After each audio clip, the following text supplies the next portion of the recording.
Welcome, everyone. We're going to read Parashat Mas'eh from Numbers 33. If anyone wants to raise their hand or annotate on the screen, here's how you do it. This is the last parasha of the book of Numbers. So don't let me forget at the end of this hour and a half, we're going to say the blessing or whatever the traditional saying at the end of a book. This particular reading has a lot of, God forgive me, boring content. So what I want to do is kind of jump down a little bit past, cities for the Levites and list of all of the travelings and all that, and jump into cities of refuge. That's going to be down. I think it's going to start right after this slide right here. A little itty bitty verse. I'm going to take this one, and then I see we have some readers lined up to read after that. Vaidaber Adonai El Moshe Lemor. And the Lord spoke to Moses, saying, what did he say? Nadiva, would you like to read?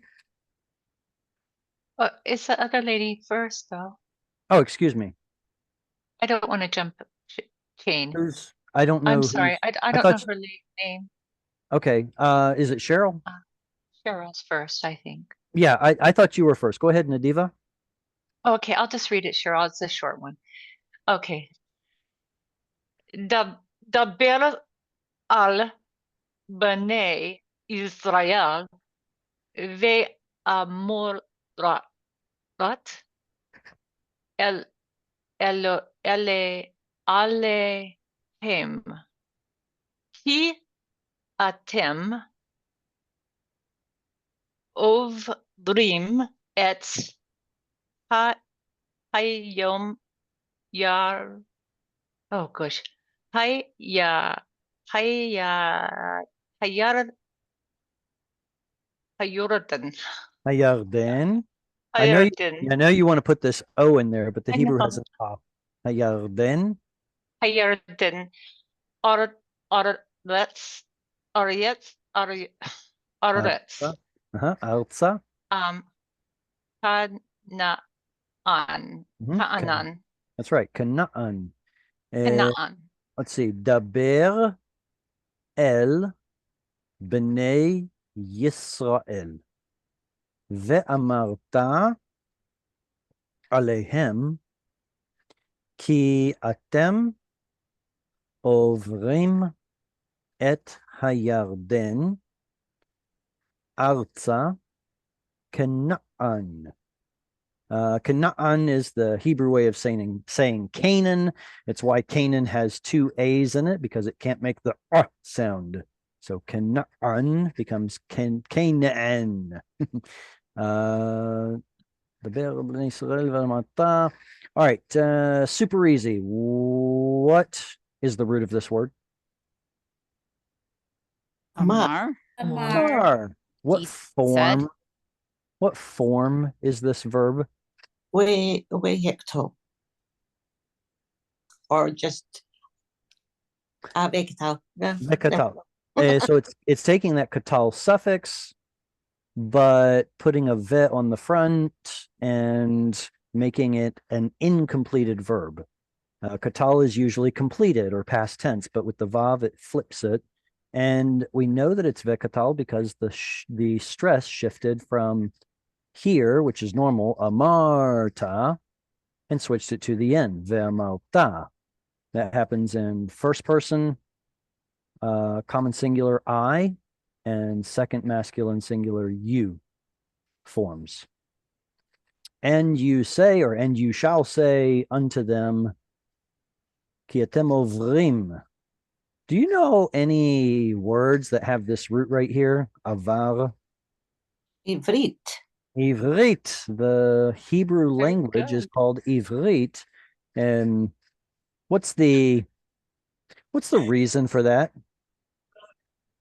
Why is Crossover. Hebrew called Crossover? Yeah. Crossover? Yeah. Crossover. So the ones Ever. who cross over, possibly also the descendants of Eber, from the genealogy in Genesis, whatever it is, the ones who cross over is the explanation that preaches the best. they were here, they repented, they crossed over, they're now on the other side by God's grace. And it's a picture of salvation for the entire world, really, crossing over from dark into light, as it were. They're crossing over the Jordan, Arza. Now, the usual word is Eretz or Aretz. Why is it here Arza? Because it's her land. I disagree. Whose land would it be if it's her land? Egypt's. Canaan is Egypt's land? Oh no, I was saying the Jordan. Oh no, the Jordan. No, it would be, I'm talking crap. If it were her land, it would be Arza. Okay. The stress right here. That's a terrible looking aleph, forgive me. Arza is her land. Here we've got the stress on Arza. This is a different kind of hay. What kind of hay is it? It's the one going to. Is it feminine? It's not feminine. It's directional. Yeah. Very good. It shows movement or direction towards or into the land of Canaan. Good. If anyone has questions, be sure to voice your question before I move on to the next slide. Otherwise, directional hay? Directional, that's right. Arza here has a directional hay. So they translate it into the land. So there's movement. Directional. Cheryl, would you like to read the next verse?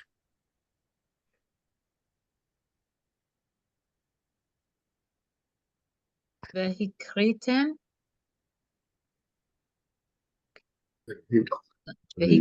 לכם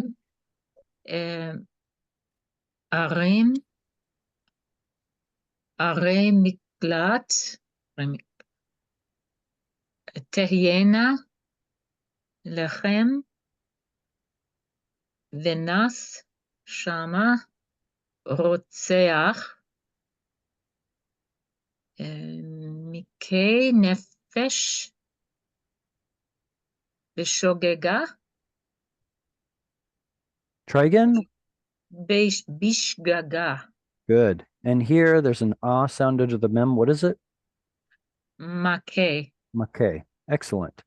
והקריתם לכם ערים, ערי מקלט תהיינה לכם, ונס שמה רוצח, מכה נפש בשגגה. Let's start with this. What gender is the word arim? Feminine. It has an im that looks masculine, but it is feminine. Cities and states and lands are feminine, except for the Vatican. Here it's in the construct, are, cities of miklat. What's the root of miklat?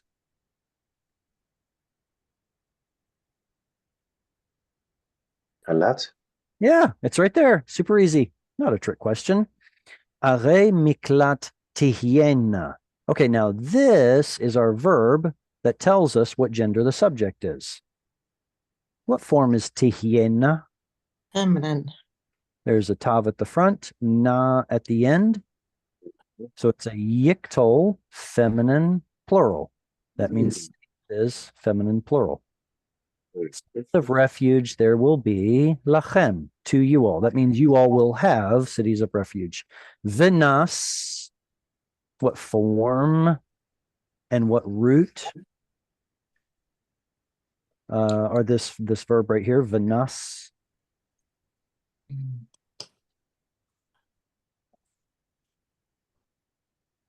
Nas.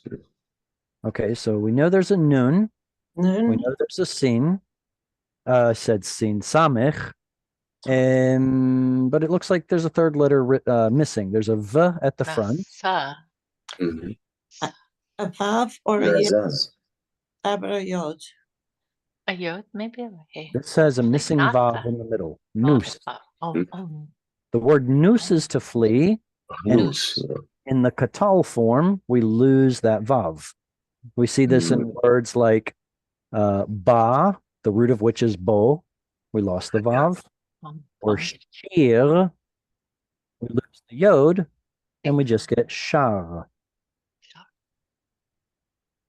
Same thing happened here in the katal. It's nas, third masculine singular, and there's a vav in front, which turns it into vekatal. And he will flee, or that he may flee. Shamma. What's the hay on the end? To it. Directional. Directional. Yep, just To like it. artha. This one also has an unstressed hay on the end. Shamma, towards there. Who's going to flee? Rotzeach.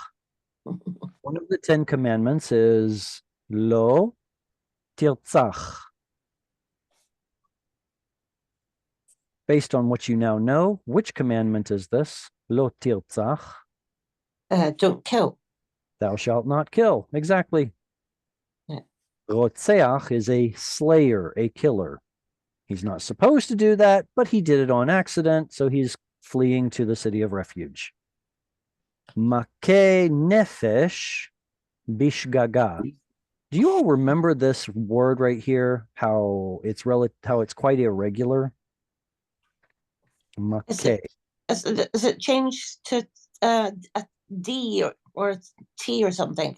Moot and I see. This one is actually this one is irregular because it has 2 root letters missing. right. Okay. Oh, What's the Is this root of right? makeh? The root of what? Makeh. so, We see that it has mem, a kaf, a hey, and a strong dagesh in the kaf. So what's the root? Nun Kaf, kaf hey. Nun kaf yod. Right. When you All see a hey on the end, it's a vestige of a missing yod. Makeh is the hefil.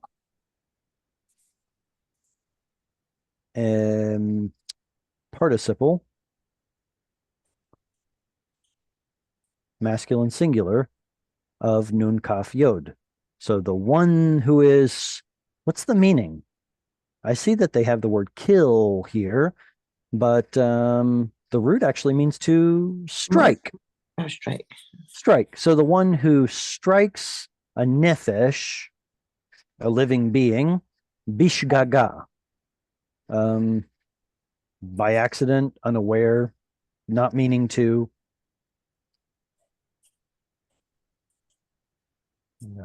Good. Comments, questions? Yes. If it's who's unaware, is it the person who's being striked or the slayer? The slayer. That's good. I have a question. How does Mhm. this work for the mikvah in times of war where the Tanakh talks about conquering cities and killing babies and kids and all that, and Mhm. leaving no animal, anyone alive? So what Mhm. is Rashi's commentary on that? And I want to be honest, I just want to be straightforward in terms of the character, nature, and morality of God. Sure. Is it right or wrong to slay a people who sends its babies to the fire to serve its gods? That's kind of the question that's happening here. The sin of the people who dwelt the land of Israel before Israel arrived is explained in passing all throughout the Torah when Moses is like, do not do this stuff. It was done in the land before you. It's egregious. It's horrendous. It's abominable to God. Don't do this. Everything from, I don't know that it's edifying, go through the laundry list of things, but everything from bestiality to sending your babies. God, if you had more, whoever. Hi, this is Brittany from Bible Project. Have you ever imagined what you could do for God if you? Anyway, the point is that when God said destroy everything, he wanted nothing to be, he wanted nothing to remain of the evil of all of these wicked cities. So while we in the 21st century look at this and say, oh my gosh, this is horrible, killing babies and animals and everything else, it's absolutely terrible. I agree, killing is horrible. But is it right to purge evil from the land before God's people go in and inhabit it? Well, if so, then that's actually part of the, I don't know, I call it ripping the Band-Aid off, the pain that's required in order to bring it back to normal. So yeah, it's really hard. It's a hard pill to swallow. I agree, 100%. But the point is that all of the heinous things that were done in the land beforehand, that needed to be purged out. And this was also a one-time commandment as well. This isn't something that continues to go on and on and on. It was just for conquering the land, and that's it. It wasn't given for later on times.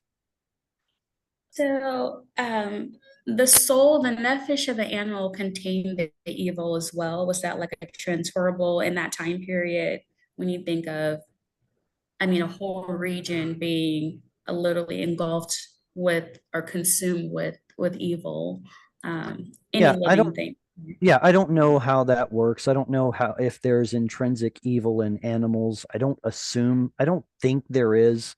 The point is to destroy any remnant of the preceding people so that the Israelites would not ask, who were these people? What did they have? What did they do? How did they worship their gods?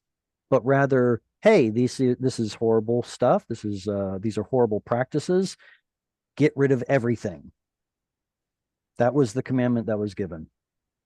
I wish I could give more insight, but I'm with you. I'm like, wow, that's really tough. That's a really tough commandment to wipe out everything. And we saw in the conquering of the land that, you remember, somebody just kept a little stuff for himself and ended up killing a whole bunch of people in his he ended up dying for it.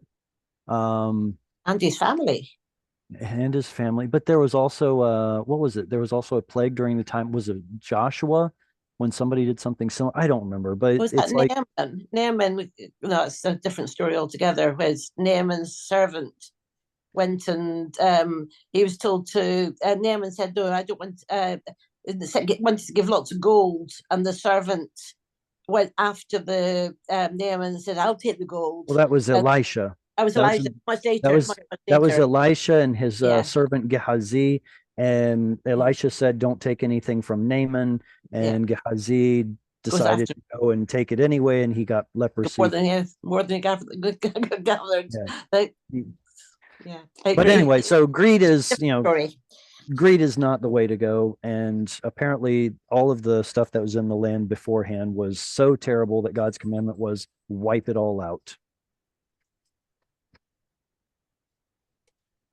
I see we have a couple readers. Let's see. Jesse, are you next? Would you like to read this? I don't know if I'm next, but I can read.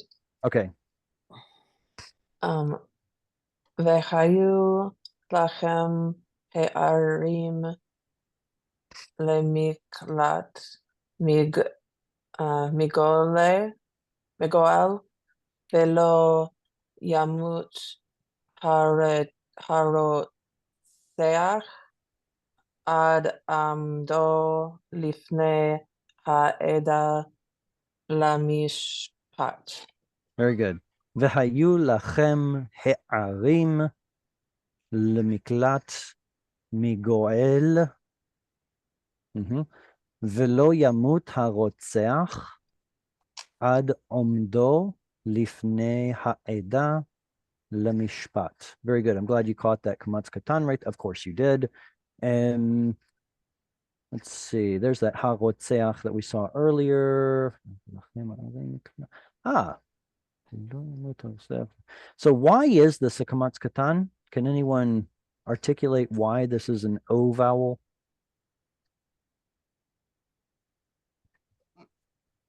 Closed syllable, unaccented.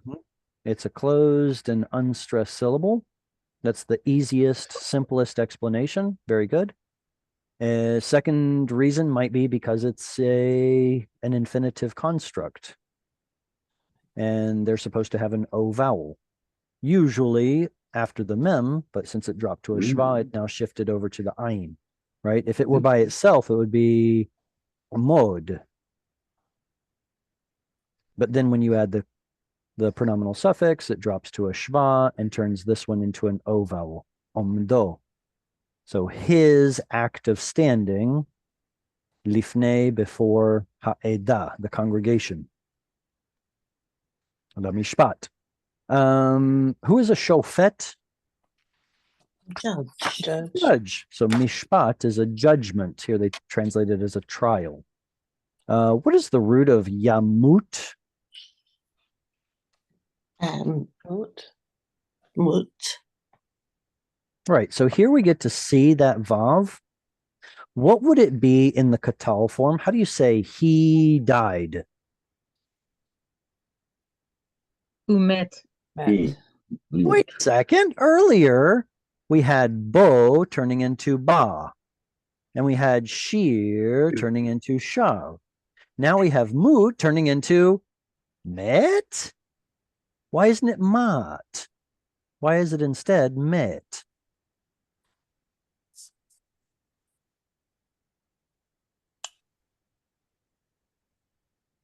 Okay, well, it has to do with state of being verbs. Simple as that. Remember state of being verbs like karev, where it gets a tsere right here, or malay,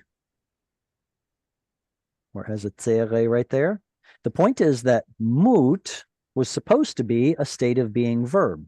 So if you take your mem and your vav and your tav and you say mawet with an original W sound, it creates a triphthong, a complex vowel that got simplified. So rather than pronouncing it as mawet, it simplifies to met. Whereas all of these other hollow verbs that have a vav or a yod in the middle, it turns from awa or aya into simply ah, because those are not state of being verbs. Met appears to be the only hollow state of being verb that takes a tsere, unless there's another one I'm not familiar with. Do I get into this or not? Yes, we do. There's another state of being verb that has a vav in the middle, and it is bosh. Bosh. Well, why isn't it besh like this one was? Well, we have two different kinds of state of being verbs. Most of them have a tsere, like karev and malay, tzameh, ayef, ra'ev, chaser, tons of them. But there are a few of them that have an O vowel instead. Can anyone think of the two most common state of being verbs that have an O vowel? Is anyone able to think of one? Don't think. Very good. Yachol means to be able. It's not too small of a task here. You guys can do it. One more. It's not a small task, but you can do it. Small. To be small. Katon. Katon. Oops, that's a big nun. So most of our state of being verbs have tsere, like this, and met belongs to that category. But only a few of them have an O vowel, like yachol and katon, and this one belongs to that category. Instead of bawosh, it becomes bosh. And bosh means to be ashamed. Let's see. Lifnei ha'edah. Ooh, does anyone know the root of ha'edah? Since we're speaking about hollow roots that have a second vav or yod in it.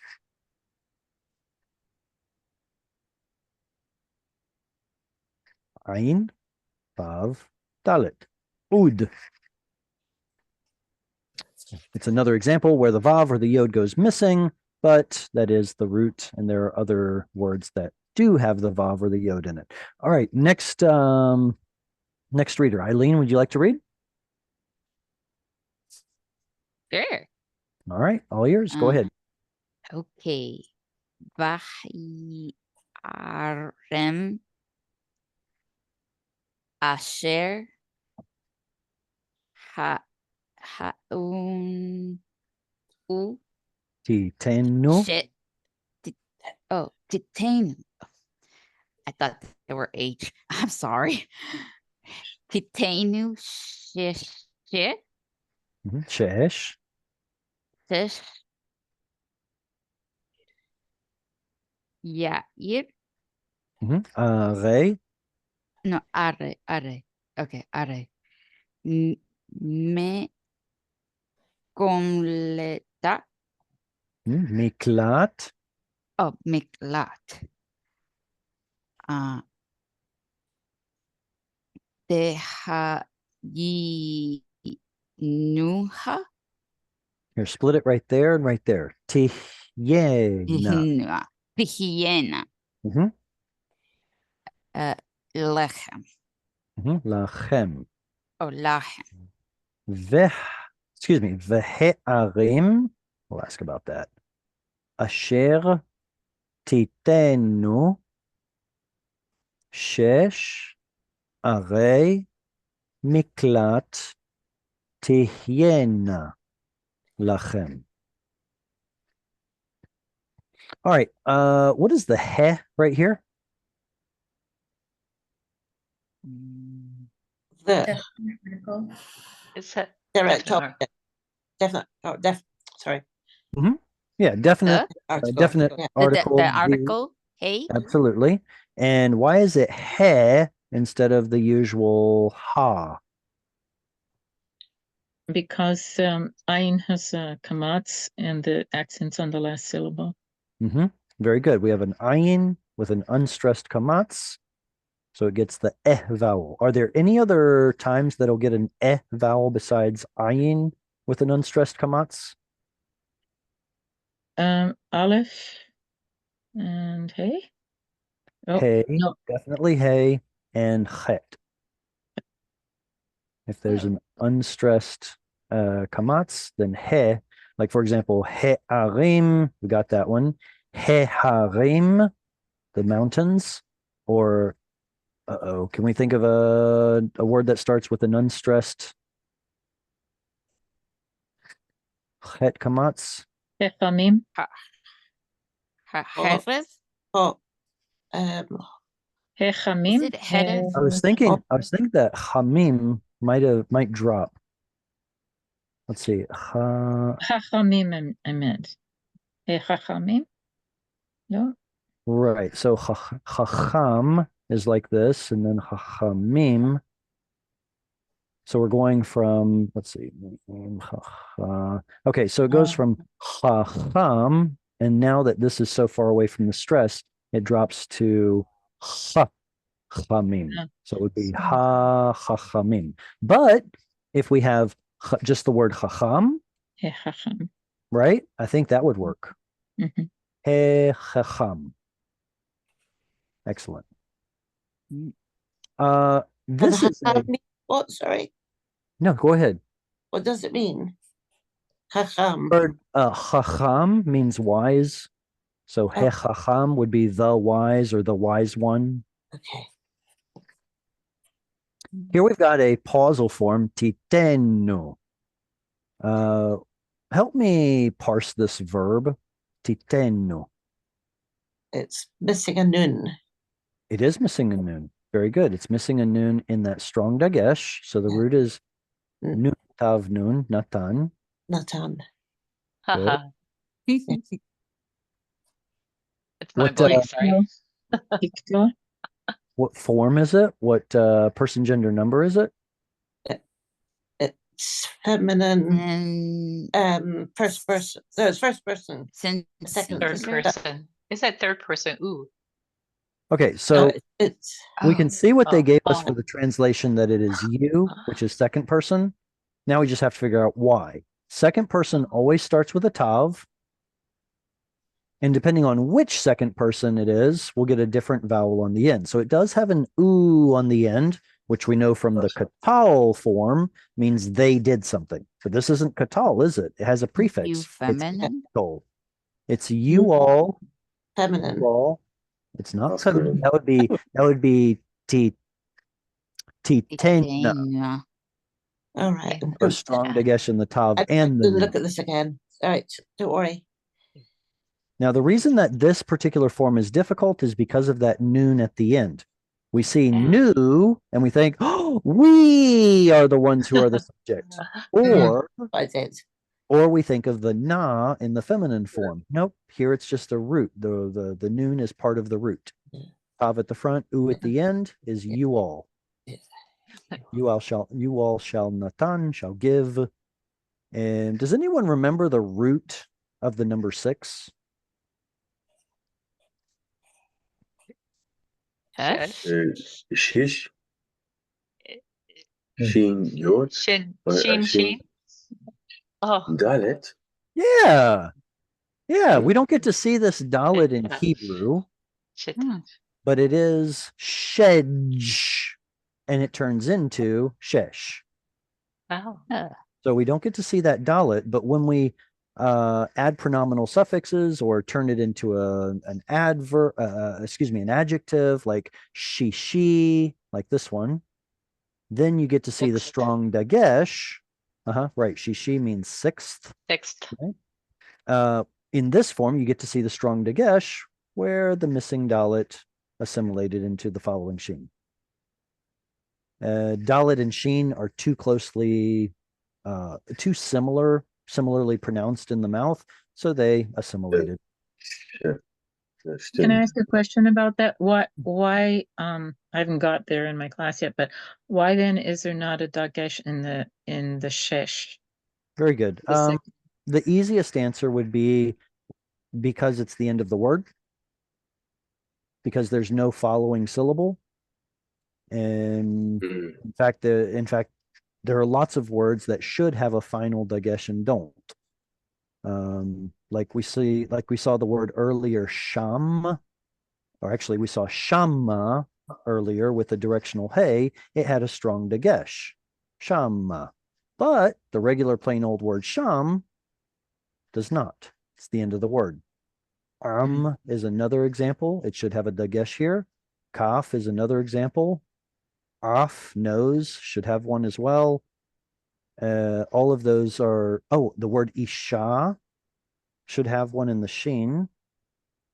We only get to see it whenever there's a pronominal suffix like ishto, his wife.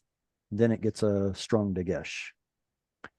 But that one's never at the end of a word do they put the dagesh in? Of course, there are exceptions, but the rule is do not put a dagesh at the end of the word. But the most well-known exception would be the feminine pronoun at, which has a dagesh at the end of a word.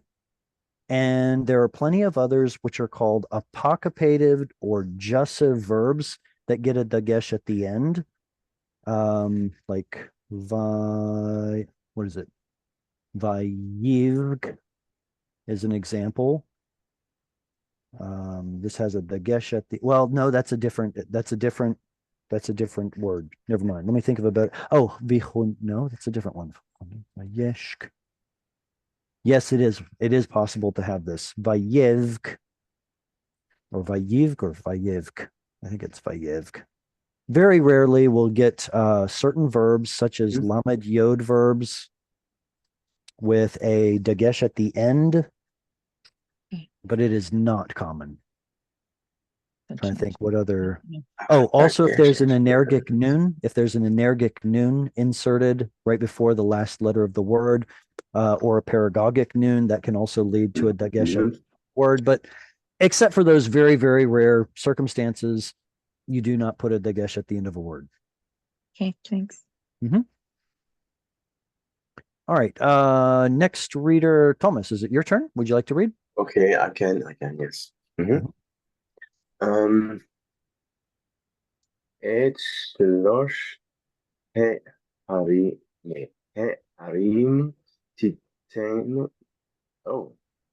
תיתנו מעבר לירדן ואת שלוש הערים תיתנו. Okay. תיתנו. תיתנו, yes. Okay. תיתנו בארץ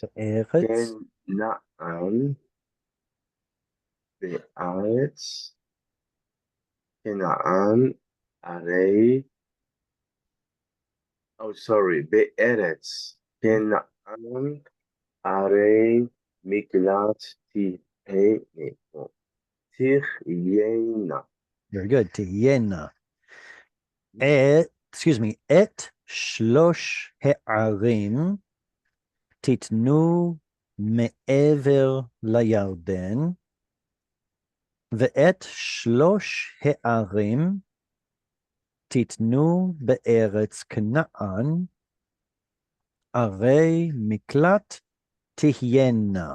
All right, so there need to be 6 cities of refuge. Where are 3 of them, and where are the other 3? You have Kadesh, Shechem, Hebron, and then there's Gatham, Ramoth, and Bozrah. Very good. Those are the 6. 3 of them are on one side of the Jordan. 3 of them are in Canaan. And later on, there are supposed to be more cities of refuge added to Israel as the population increases. This is one of the commandments that was not fulfilled yet and is expected to be fulfilled in the Messianic kingdom, in the age of Messiah.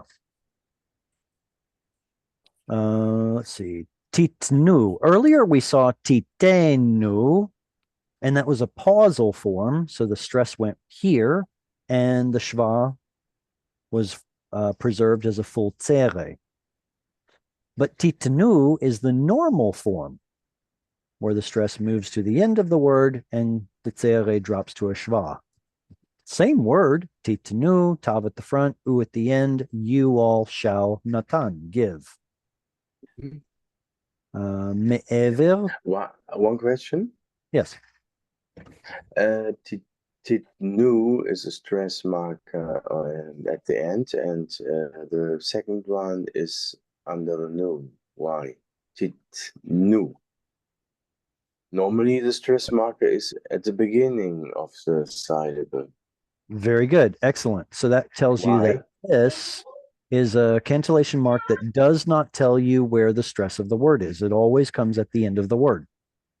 Whereas this one does tell you where the stress is, as do most of them. That's a very good observation. Whenever you see something at the end of a syllable or over a vowel or at the end or at the beginning of a word where the stress can't even be, then you know that it's one of those cantillation marks that's not telling you where the stress of the word is. Yes, and there's the tihiena that we saw earlier. All right, let's go to the next reading. Next up is it David? David or David? Whatever you decide. David, would that be how you would say it in? David is Hebrew, right? David HaMelech, for example, David the king. Go ahead. This is all yours. Okay. Li ve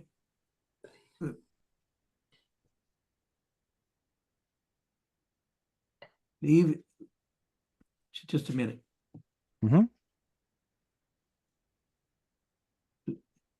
Leave ni.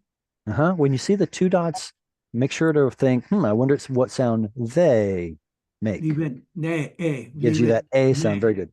Now, another thing to remember is in a closed syllable, shva will be silent at the end of the syllable. So instead of livene, it's livne.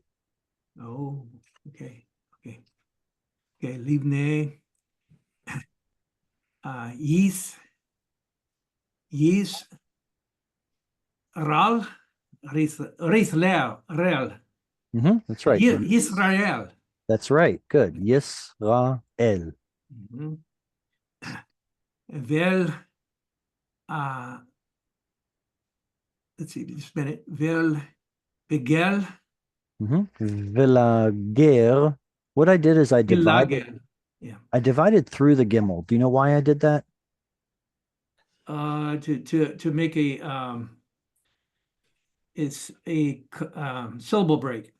It's a strong dagesh. Yeah, it's a grammatically doubled dot in the gimel. So it's as if there's one gimel closing the previous syllable and a second gimel starting the next syllable. So I would pronounce it in two syllables, villager, villager. Vilagel. Now, my resh, when I say resh, is going to be more like a French or German R sound, which is closer to modern pronunciation. Historically, it was probably a rolled R, to each his own. So villager or villager or villager, whatever you decide. Okay. And then Vela, Velat, Velato, Velatosh, Velatosh, Ak. Maybe it's a difficult font. This is a bet right here. The kaf is going to be curved, and the bet has a bitty little bump. Velatoshav. Velatoshav. And it to be Beto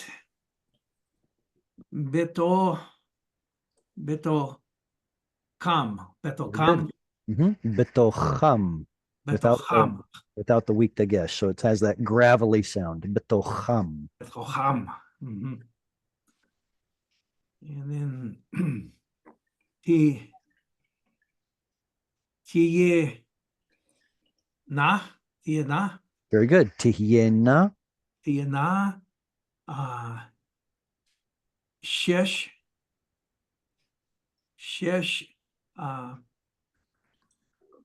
Heyarim. Good. Yeah, the chirik is shoved off to the right a little bit there. You found it though. Heyarim. Heyarim. Ha'er.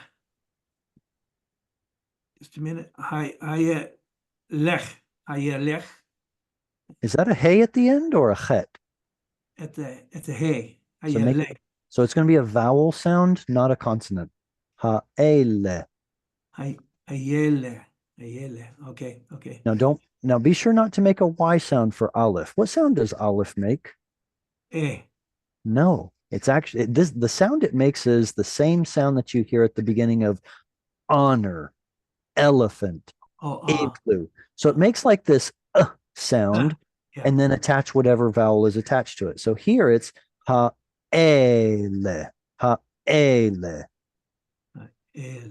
Okay. Go back to the second word right there. Remember you read it as Yisrael. Same thing. Yes. All right, keep going. Okay. And then the cultural stop. Lemik lat. Lemik lat. Lana.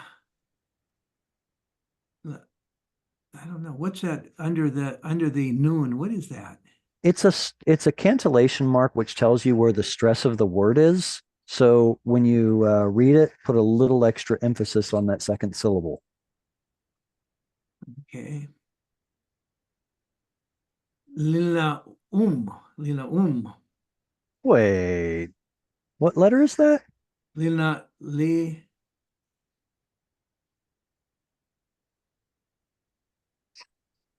Is it a noon? That's a noon. Oh. All right, so read it with a noon. Lanum. So close. This one is it's a stomach. Yeah. This is the root we saw earlier with Vanas. Here the Vav is showing up. It graced us with its presence. So it's Lanus. Let me hear you say Lanus. Lanus. All right, keep going. And Shama. Good. Shama. That's vowel hey again at the end. Sham, right? Mhm. And Karl Ma correct? Karl? So this is actually a kamatz katan. Have you learned about kamatz katan? Oh, the kol. It changes Exactly. It's a very kol. the short O sound. That's right. Kol. Kol, yeah. And ma make, Right. Makeh. That's right. le le lekesh, What le letter is it? le. Okay, that's a noon. Nun. Ne nekesh. And this one is what letter is that one? That is a pay, yeah. Nefesh. Yeah, nefesh. Good. Nefesh. And and bish gaga. Very good. Bishgaga. Is that a vowel hey at the end or a consonant hey at the end? That's a vowel. Absolutely. Anytime you see a hey with no vowel attached to it, Mhm. it is the vowel. It's a vowel, yeah. The only exception to that is if you see a hey that has a dot in it, then that dot's like, hey, watch out. This is an actual consonantal H sound. But we don't have an example of that here. So let's spot all of the vowel heys. And can anyone turn the annotate tool on, start drawing on the screen? I want you to find all of the vowel heys that David has just read.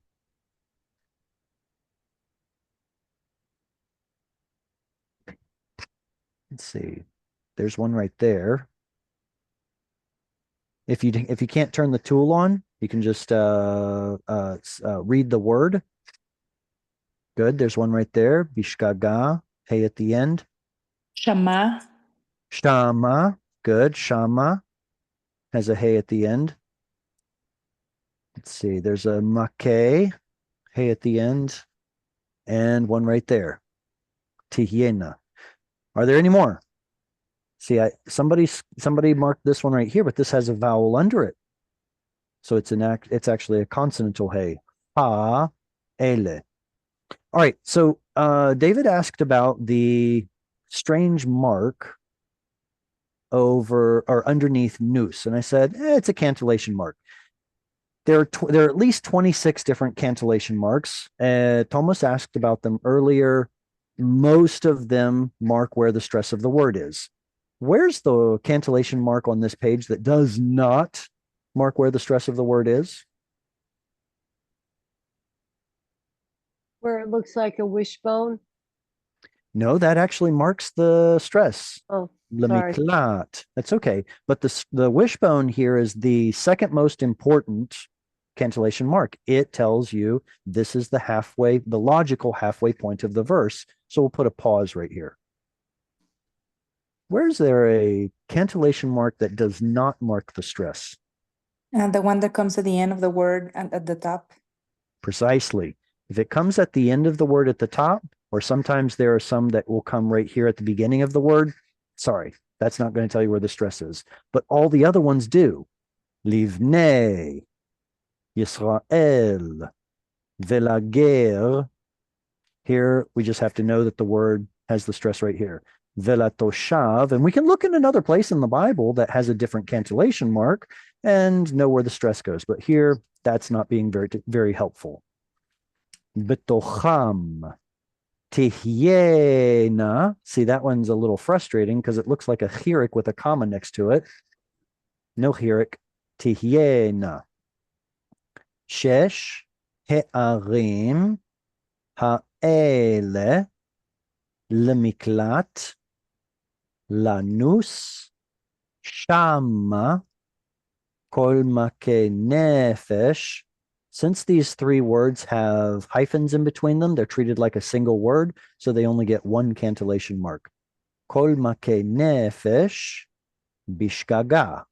There's the most important one you need to know. That's the end of the verse. All right, did you all happen to notice that when I divided the words into syllables, that there's a pattern? For someone who's learning to read Hebrew, this is an extremely helpful rule to know, and I call it rouse. Anyone want to proffer an explanation as to what rouse is? Rules of unstressed syllables. Rule of unstressed syllables. Rule of I'll just put syllables.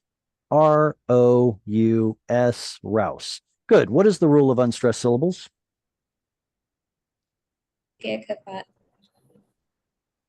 Say again, Hafa. Oh, Begeh Kafat letters? I'm afraid not. That's a different Oh. concept. An There's open syllable long vowel Hey, sorry. does not get a stress. A closed syllable short vowel does get a stress. Does not get a stress either. Neither one of those Right. gets. Okay, so now that we've talked about where these accent symbols are, we found the stressed syllable, right? So ne is stressed, L is stressed, ger is stressed, so on and so forth. But this is the rule of unstressed syllables. So leave should follow this rule. Yis and ra should follow this rule as well. The rule, as you've already said, is that open syllables, which is essentially a consonant with a single vowel, should get a long vowel, and closed syllables, that is a consonant, a vowel, and a closing consonant, should get a short vowel. Okay, so we've got leave. Is that an open or a closed syllable? Closed. Closed, yeah. Leave has a closing bet there at the end. Consonant, vowel, consonant. Therefore, it needs to have a short vowel, does it? Yes. Yes, it has a short chirik. In the little cheater bar that I give here on the bottom, I've got long vowel, short vowel, reduced vowel for each of the different timbers of vowel. So has a long kamatz, short patach, reduced chataf patach. So all of your short vowels are the ones in the middle. Patach, segol, chirik by itself with no yod, kamatz katan, kibbutz. Good. So that's a short vowel in a closed syllable. What about yis? Well, same thing. There's a chirik. It's a closed syllable. Nothing new. What about ra? Open or closed? Is it an open syllable or closed syllable? Open. It has a consonant with a single vowel, so it's open. So we expect a long vowel. And there is. There's a long kamatz. And this is going to be pretty much true for all of these examples. Vilager, the v right here is a reduced vowel. It doesn't really count. It's not a full vowel. There's your short vowel in a closed syllable. There's another short vowel in a closed syllable. There's a long vowel in an open syllable, a long in an open. So you'll notice that this pattern is quite regular. Here is an exception. Anybody know why this is an exception? It's one syllable. Okay. It is one syllable. That's not the reason. The Dalit was there. Yeah, you remembered. Yes. So if the Dalit were still there, the word would have been shedish. Shedish. Much like the pattern of the word sefer. It gets a tzere here and a segol there. So that means historically it would have followed the pattern, the rule of unstressed syllables, but it's an exception because letters went missing and things happen. So that one does not follow the rule. Bad tzere. But you'll notice if you go through, just pick any verse and start checking to see if this is true, you'll find very, very rarely is there going to be an exception. Now, here we happen to have two exceptions in a row, don't we? Shesh was an exception because it's a closed syllable with a long vowel, and following it is an open syllable with a short vowel. Yay! Two exceptions in a row. That's like flipping heads 4 or 5 times, right? Why is there a short vowel here? Why doesn't it follow the rule of unstressed syllables? Because it's not part of the word. I think it's the hey. Yes and yes and yes. It's not part of the word, and yes, it's also the definite article. But shouldn't there be a dagesh right here in the ayin? Gutters don't take a dagesh. Right. That's obviously dagesh is ayins are dagesh intolerant. They can't stand to have a dagesh. I get it. But definite articles are supposed to have a dagesh in the following letter. And that would have solved the problem. Doubling this consonant here would solve the problem. But the ayin did not take it. It is virtually doubled, is what the grammars call it. Okay, so it's an exception. But long vowel. Here, why did this get a long vowel in a closed syllable?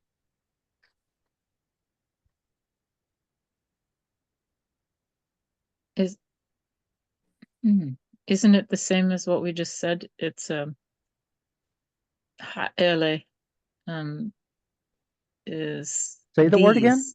These. Say the word again. Ha'ele. Where's the stress? On the second syllable. It's penultimate. Good. So the point is that it's stress. So it doesn't have to follow the rule of unstressed syllables, does it? And in fact, you'll see that I've skipped over all of the stress syllables so far. Look, el has a long vowel in a closed syllable.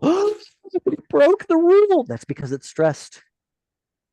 This is actually a good way of figuring out where the stressed syllable is. If you happen to find a short vowel in an open syllable or a long vowel in a closed syllable, it's probably the stressed syllable. Look, velager broke the rule.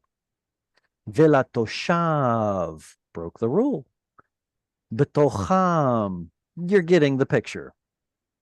He'arim, here it has a chirik yod, which is a long vowel, again, in a closed syllable.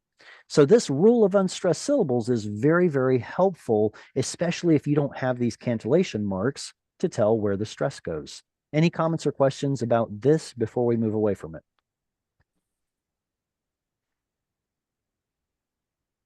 All right, who is the next reader? Jesse, I see you have your hand up. Do you want to read again? But am I next? Yes, you are next. Bavakasha. Okay. Ve'im bechli varzel hikahu vayamot rotseha humot umat harotseha. Could you reread these two here? There's something that's not quite right. Roteach. Why did you flip the chet and the patach? Why is it supposed to be flipped? Most of the time we read the consonant, then the vowel. But here you read correctly, rotseach, like the vowel came first. Do you know why Hebrew does that? No. Something about the chet and the patach. Good. Chet isn't the only letter that does this. So does an ayin, and so does a consonantal hey. All three of these were pronounced in the throat. Ayin, het, hey. And in order to pronounce them correctly, your mouth has to be in an ah shape. So in the Judean dialect, an ah sound is inserted right before it to get ready to pronounce it correctly. Today, we don't even pronounce these correctly, so it's kind of just a vestige of how it used to be. Nevertheless, this is called furtive patach, or if you want to use the Hebrew, it's patach ganuv, and it's pronounced before those letters if the preceding vowel is not already an ah sound, whether it's patach or kamatz. Ve'im bichli varzel hikahu vayamot רוצח הוא מות יומת הרוצח. And we've discussed this already, so this will be super easy. Why is there no weak dagesh? Why is there no weak dagesh in this bet? Vowel before. There's a vowel before it. Mhm. We've discussed this before too. Hikahu. What is the root? Ka. Ka. Yod. We have a missing noon that's assimilated in the strong dagesh, kaf, and then a missing yod. The weak letters are nun, yod, and vav. If something's missing, suspect one of those. Look, this is missing a letter. Vayamot. What's the root? Mot. Mut. Mem, vav, one of your weak letters, tav. What form is it? Vayamot. He feel. It's a verb. He It feel. is a verb. It's Is in it he feel though? Is it he feel? Mm-hmm. Because the he in the hey, the first letter he is he. Oh, excuse me. You're absolutely right. You're talking about hikahu. This is a he feel. Uh-huh. And what is the who at the end? Them or he. Yeah, not that. I would say, yeah, that's a little confusing one. Is it? Look, Yeah. it's the who should remind us of the pronoun who. Who is he? 3ms or him. So what we have is the verb hika. He struck with a who suffix him. He struck him. Yeah, that's what it is. Now, this who suffix is more original, and it's what ultimately turned into o, the one that we're more familiar with. Mm-hmm. But what about the next word, vayamot? What form is it? Yikton. No, vayikton. Very good. Vayiktol. This is a narrative past. This is a consecutive past. It's telling us what happens next. So he struck him, and then vayamot, and then he died. It is a vayiktol. Yiktol is usually future, but a vayiktol, narrative past, tells us what happens next in a story. Who is going to die? Rotzeach. Well, excuse me. Rotzeachu. This is actually a little bit of a disjuncting cantillation, so there's a comma right here, but Rotzeachu is a nominal sentence. What is a nominal sentence? It's a sentence without a verb. Mm-hmm. Hebrew can have nominal sentences where it excludes the verb to be. Is, am, are, was, were, will be. It doesn't have a present tense for to be. It simply leaves it out and it's understood. Rotzeachu, he is a killer, a murderer. Mot yumat harotzeach. So here we can see these are also of the same root as vayamot was, but what forms are they? What is mot? Imperative?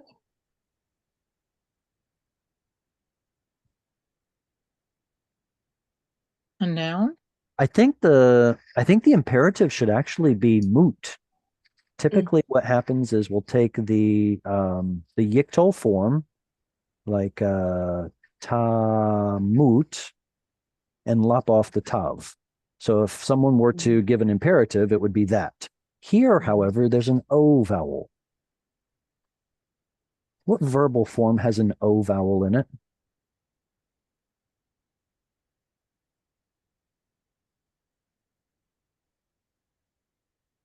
Participle. Fair enough. Participle typically has an O vowel in it, like this one right here. Harotzeach. That's a That's a participle. part. Yeah. Rotzeach, there is another one. But here, it's an infinitive absolute. It should have been mawot, and that complex vowel simplifies to mot. An infinitive absolute adds a level of certainty. Certainly, surely, yumat. What form is yumat? Yiktol. It is a yiktol. What binyan is yumat? It's a yiktol because of the yod at the front. What binyan is it? Ufa? It's the passive of hefil. It is hufal. Yeah. Hefil is causative, cause someone to die. Hufal is passive, so someone is going to be caused to die. And it's a yiktol, so we'll translate it as future. He shall be caused to die. He shall be put to death. Who? Harotzeach, the guy who intentionally struck someone and killed him. All right, comments on this before we move on? Raise your hand if you want to read. All right, Jesse, you're still the one with your hand up. You get the next one too. Ve'im be'even yad asher yamut bach hikahu vayamot rotzeach hu mot umat ha-rotzeach. Very good. Be sure to pause after you reach one of those cantillation marks, like the wishbone. Let's see, I'm looking. Technically, there's a little bit of a pause after this one too. Ve'im be'even yad asher yamut bah hikahu vayamot rotzeach hu mot yumat harotzeach. Now that right there is identical to what we saw in the preceding verse. Evan. All right, so what is an Evan? Stone. What gender is it? Feminine. Feminine. It's one of those irregulars. God. How can you usually tell what gender something is? Yes, very good. You can look at the adjective. You can look at its adjective. You can look at its verb. You can even look at, if there's a pronominal suffix referring back to it. Or it's got a hay on the end of it sometimes.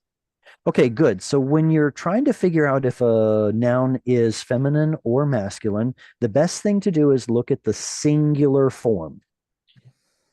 Most of the time, the singular form is normal, is predictable. And if there's an irregular form, it's going to be the plural form. Most of the time. There are plenty of exceptions. Evan is one of them. Usually a feminine singular will have a stressed kamatz hey, or a feminine tav at the end. So if you don't see a stressed kamatz hey or a feminine tav at the end, it's probably masculine. But this doesn't have a kamatz hey or a feminine tav. Ding, ding, ding, ding. It's an irregular. Would you all like to think of other feminine singular nouns that look masculine besides Evan? Shemesh. Shemesh. Shemesh is the sun.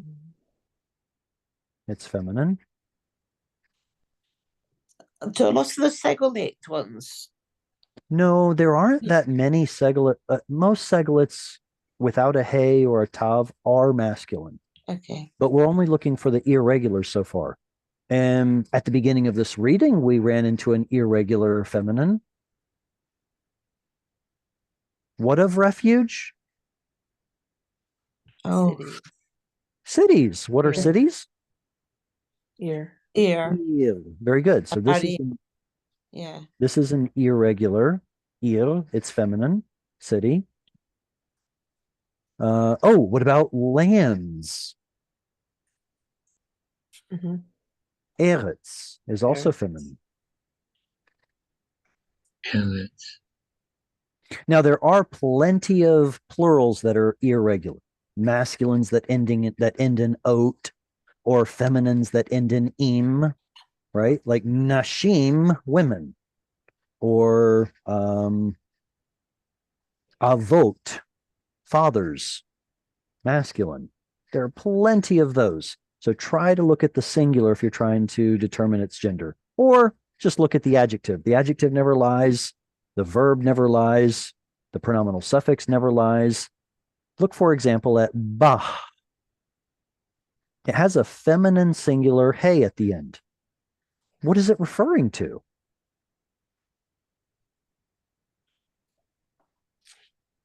Evan. Evan. So look at that pronominal suffix. Very good. Okay, I think we're good. Who's the next reader? David, do you want to read? I'll give it a go. All right, awesome. Be patient with me. Oh, of course. Okay. So, Ov. Ov. The vav here at the end of the word is a cholam vav, so the whole thing is a vowel. The aleph makes that glottal stop sound with an o attached to it. So it's simply o. Oh, okay. Mhm. Okay. O. Obik. Li. Very good. Bichli. Li. Um, e- Etz. Right. It's. It's. Al. Now, Starts ak, with a ak, yod. yak. Good. Is it a dalet or a kaf? It's a kaf. But the kaf goes down further than a dalet does. Oh, that's what I get. Okay. Otherwise, they look very, very Ad. similar. This is the word hand, which is yad. Yad. Yad. Yad. Okay. And then Esher. Asher. Esher. And by the way, do you roll your R's, Jared? Or do you? No, mine is more the French or German, which is almost like a breathy G sound. Partially because I first learned German and then learned Hebrew, but also because that's how it's pronounced in Israel. When I was in Israel, I fit right in with that sound rather than a rolled R. Now Safari, yes. well, I was going to say Sephardic, but that's not true. The Sephardic dialect has been influenced by the Ashkenazi Resh. But if you go to a Yemenite or a like a Saudi Jew, then you're going to hear that rolled R. Also, certain places in Africa, you're going to hear that rolled R, which is probably more original. But the reason I pronounce the way that I do is because of modern pronunciation. So well, I say that because I've taken Croatian and also Spanish. So both of them roll the R. So. Well, see, that's another. Yeah. So if you do have like, for example, a Spanish Jews that, speak Ladino and Spanish and all, and then they come and learn Hebrew, they're going to roll their R's. And that's awesome. Yeah. So we have options when it comes to the Resh. Yeah. Okay. Thanks. Right. Yeah. Yavut. Where's your mem? Yamut. Yamut. Right.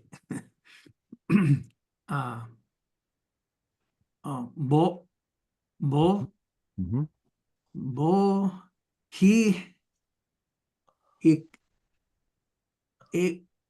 Ikau. Ikau. That's right. Hikahu. Hikahu. Okay, So that kahu. little menagerie right there is telling you to stress the second syllable. Hikahu. Ikahu. Okay.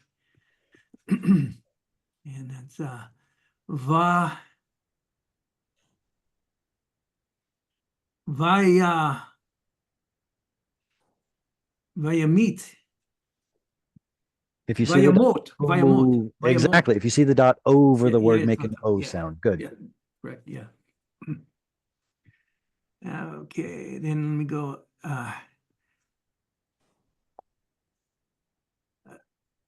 Ritz. What? But there's a dot over it. Oh, okay. Exactly. He said, No. oh. Rots. Rots. Roodhoek. Can I pause you for a second? What Yeah. I'm hearing is the rots, when in fact the syllable division is after the resh with the cholam. So ro, and then seach, and there's that pesky furtive patach again. Rotseach. It's not really part of the structure of the word. It's inserted because of pronunciation reasons. Rotseach. Rotseach. Mm-hmm.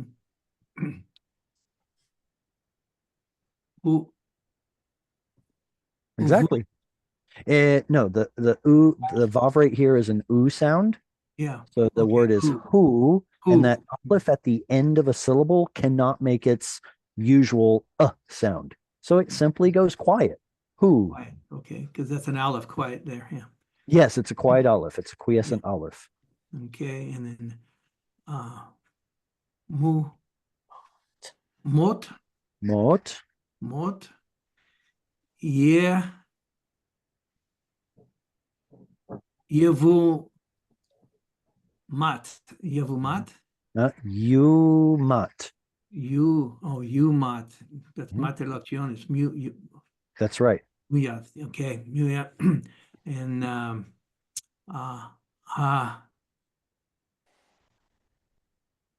aro se sechu scha. Try and pronounce that before the chet. It's furtive. Harotzeach. Harotzeach. That's right. Very good. I'll read through it one time. Thank you. O bichli etz yad asher yamut bo hikahu vayamot rotzeach hu mot yumat harotzeach. All right, so this verse is very, very similar to the one that we read before, except instead of Evan, we have, instead of using a stone, we have etz. Kli etz.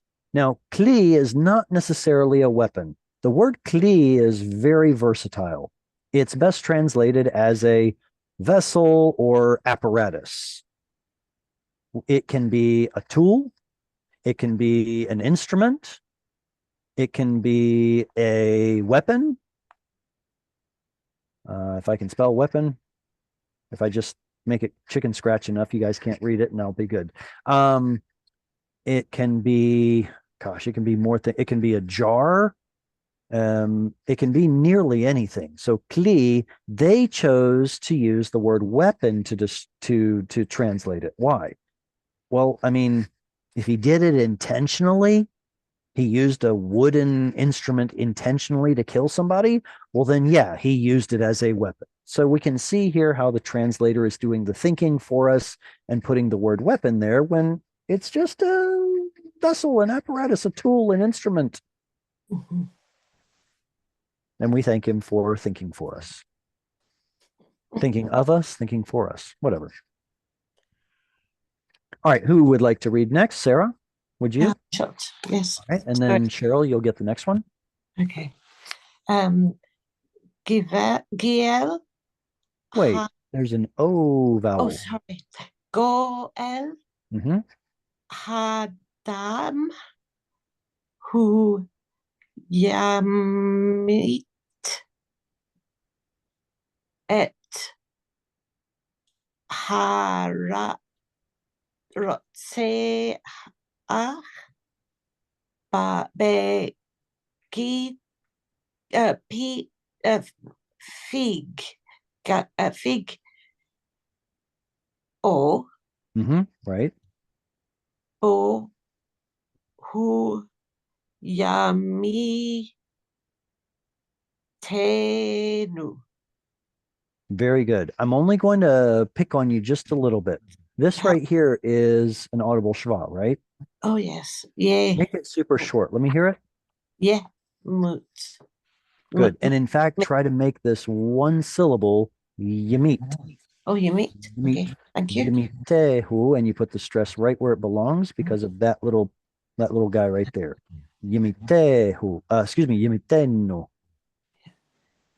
All right. Goel Hadam hu yamit et harotzeach befig'o vo hu yimitenu.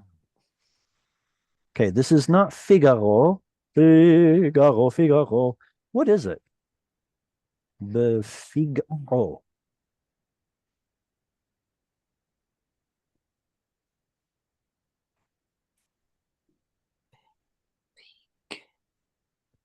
Here, let me offer a different word. What's the word sifro? His book? No, Yeah, his document, scroll, book, Yeah. writing, Yeah. his sefer. Very good. Yeah. So we see that the word sefer has changed its form. Sorry. Usually it looks like this, sefer, but then when it has a pronominal suffix, it gets a chirik, an original chirik actually. Sifro. So what are you looking at here?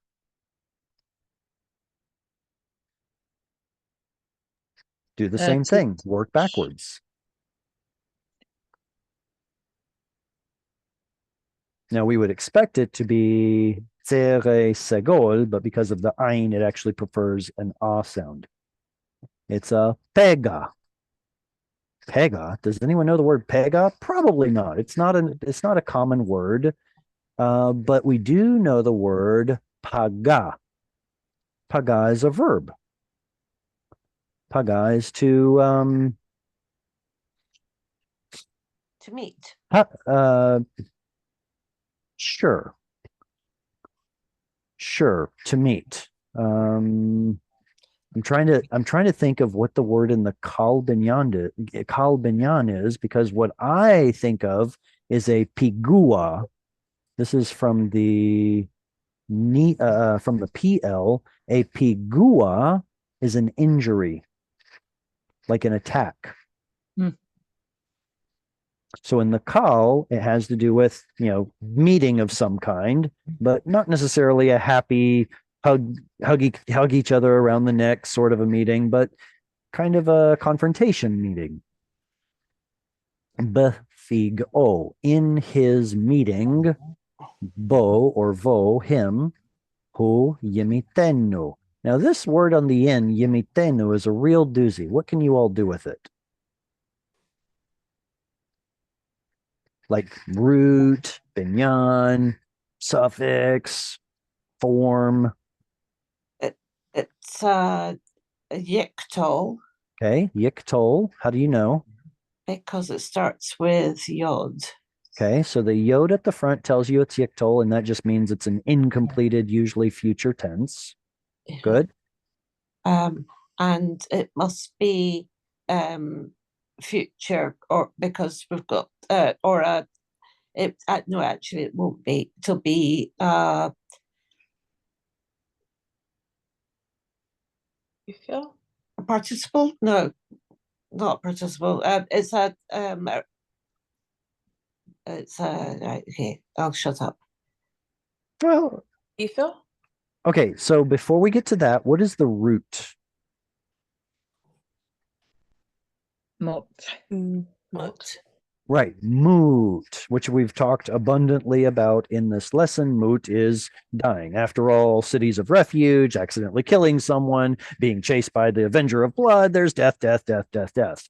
Anyway, moot is death. That's the root. Unfortunately, we lost the Vav because something else is happening. Jesse, what else is happening that lost the Vav? Diod. Binyan? Oh, he fell. Right. So the binyan is hifil, which is causative.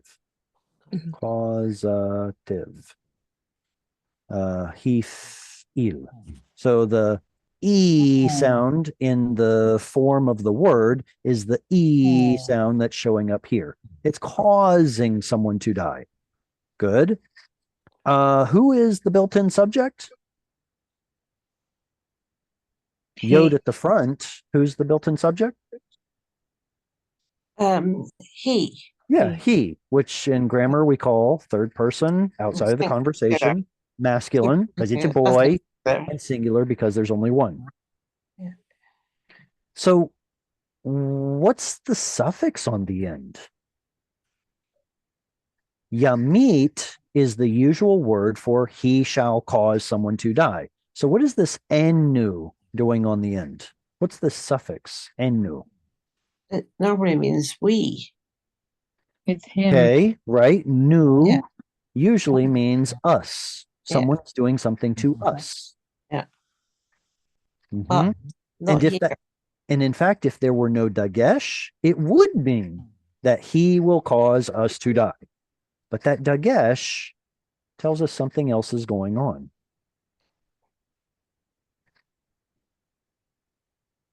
No? Okay. All right. So what we have is the word yamit, he shall cause to die, with a who suffix. This is a third masculine singular suffix, a him, with a nun shoved in the middle. Yamit, he will cause to die. Nun, not really sure why it's there. Who, him. The hay in the nun, the hay gets swallowed up by the nun, goes missing. That's the reason for your dagesh. So the only thing left to explain is, why is there a pesky nun here? Right? Energic nun. Energic nun. The energic nun historically meant that, again, there was a certain level of certainty added to the verb. So because I see this nun here, I would think that it was originally translated as, he shall certainly put him to death. However, grammarians who know far more than we ever will have concluded that this nun lost its meaning long, long, long ago. And when we translate it in the Hebrew Bible, we're supposed to just pretend it's not there. And so it would be, he shall slay him, instead of he shall certainly. That's pretty definite as well. If you're going to say he shall say him, it's like. Well, the shall is coming from the yiktol, though. And Well, no, it's shall puts it into the. But the English of it is saying, it's like saying, you shall love thy, love. Right. So the It's difference that you're law. bringing up is the difference between you will do something versus you shall do something. Exactly. When we hear the word shall, we usually think of language of the law. You shall love the Lord your God. You shall not kill. You shall do everything that the Lord has commanded you. Originally, it wasn't like this. In English, it used to be that if you wanted to do something, you say, I will, because it's your will, it's your volition. And if it's something that you're going to do, but not necessarily want to do, then you shall do it. I will eat chocolate cake. I shall clean my room. Right? Now, this distinction was lost in English, and now will simply means future tense, and shall is now language of the law. So if God is telling Moses, hey, Moses, if this is the case and somebody does this and blah, blah, blah, blah, blah, blah, blah, blah, blah, then he shall slay him. So if this is God speaking, saying what's going to happen, that's why the translator will insert the word shall, because they want it to sound like language of the law. In British English, we actually do use shall, but normally just with the first person now. And you know, you're going to say, will you do it or not? Yes, are you coming tomorrow? Yes, I shall be there. I shall be there, right? I shall be there. It's a definite. And but in America, I think you say I will be there. Right, exactly. So we see the original usage of shall versus will drifting apart, both in British English and in American English, but anymore we'll use shall, or at least in America we'll use shall with language of the law. And well, actually, King Jimmy used it, so I guess that's British English. Scottish English.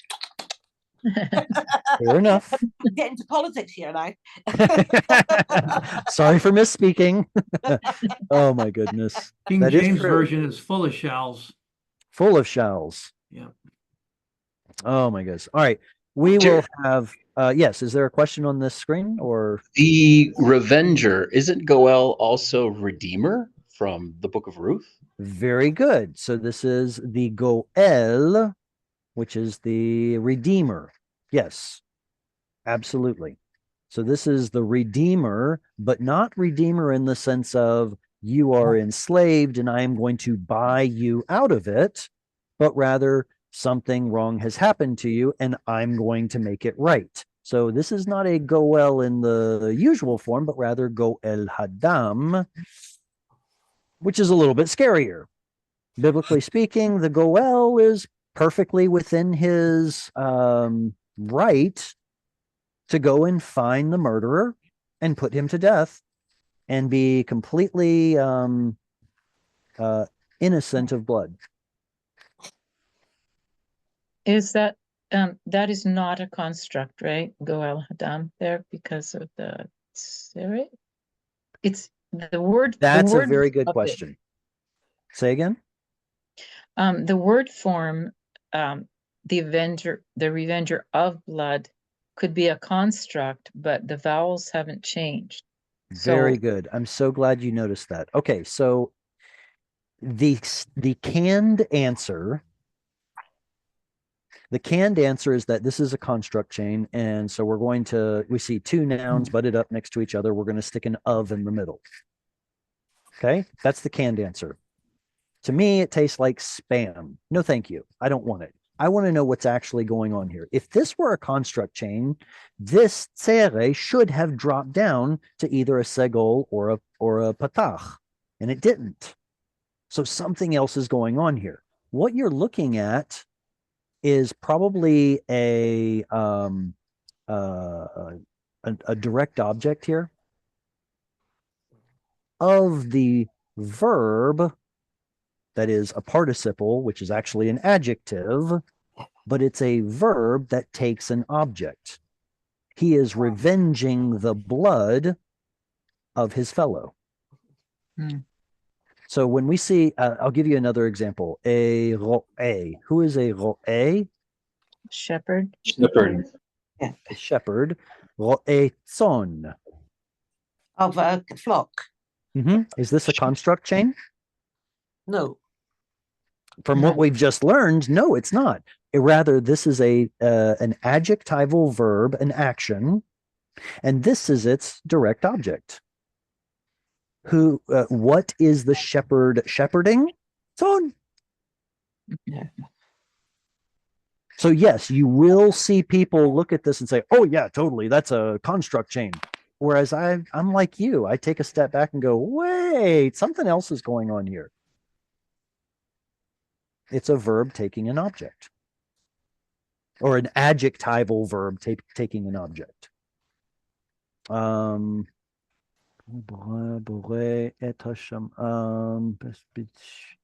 There's a different. Is it in Genesis 1? Let me pull it up real quick. No, that's different. No, I'm not going to pull it up. All right. Could you say Jacob Jacob was row zone? I'm shepherd certain of a flock. I'm certain that he was. So was Rachel.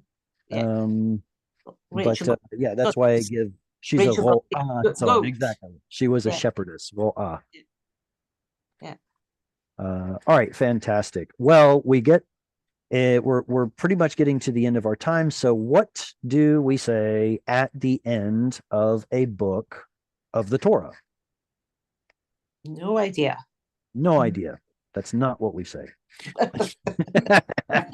Okay. At the end, you know what? I've done this before. I'll do it again. Let me pull up the secondary camera here and show what is in the Chumash. If anyone has a Chumash, a Torah,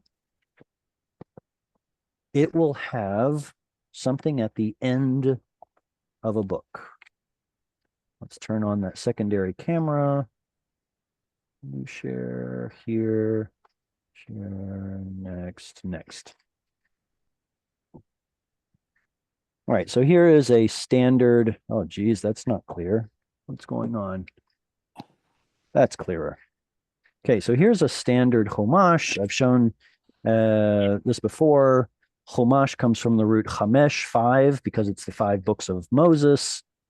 And here we are in Balak. Let's get over to where we're supposed to. There it is. Maseh.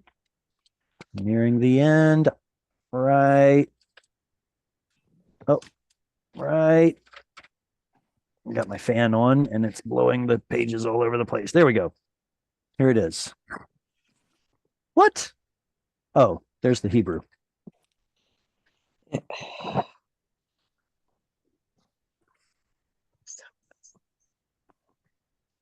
Right there. Hazak, ve hazak. Venit Hazek. Hazek. Hazak, Venit Hazek. What does that mean? Be bold, be strong, so we may be strengthened.